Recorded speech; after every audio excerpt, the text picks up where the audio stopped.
भाजप खासदार निशिकांत दुबेंचं वादग्रस्त विधान आहे।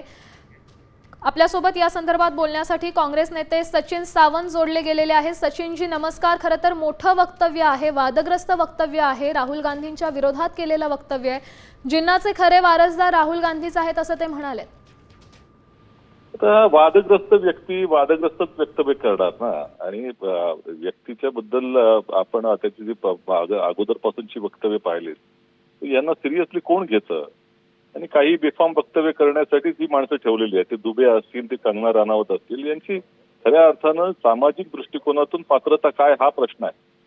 आणि निशिकांत दुबेला हे माहिती नाही आहे की जिनाचे भक्त कोण असतील तर भारतीय जनता पक्षच आहे, हा पक्षच भक्त आहे जिनांचा। लालकृष्ण अडवाणी जिनाच्या कबरीवरती जाऊन काय म्हणाले होते, त्यांना पक्ष राजीनामा का द्यावा लागला अध्यक्षपदाचा, हे सगळं इतिहास आहे। त्यामुळे अशा व्यक्तीच्या मूर्ख वक्तव्यांच्या वरती आपण कशाला चर्चा करायची। त्यामुळे हा व्यक्ती तसाच आहे, त्यामुळे या व्यक्तीला बोलण्यात काही अर्थ नाही। संसदेमध्ये देखील अशी व्यक्ती या लोकांनी भाजप लोकांनी सोडलेले आहेत मुद्दाम म्हणून।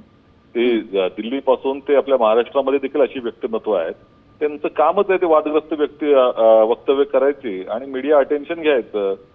त्यामुळे त्या गोष्टीकडे लक्ष देण्यासाठी आमची गरज नाही। ह्या आमची लढाई जी चालू आहे ती लोकशाहीच्या संरक्षणासाठी, संविधानासाठी राहुल गांधी जी लढतायत, जनतेच्या हक्कासाठी लढतायत। त्यामुळे अशा लोकांच्या वक्तव्याकडे आम्ही त्या ठिकाणी भीक घालत नाही। जी बरं, सचिनजी धन्यवाद, तुम्ही साम टीव्ही सोबत बातचीत केली त्याकरता। तर दुबेंच्या असल्या वक्तव्याला आम्ही भीक घालत नाही आणि मीडिया अटेन्शनसाठी असली वक्तव्य केली जातात, वादग्रस्त लोकांकडूनच वादग्रस्त विधान केली जातात असा आरोप सचिन सावंत यांनी केला।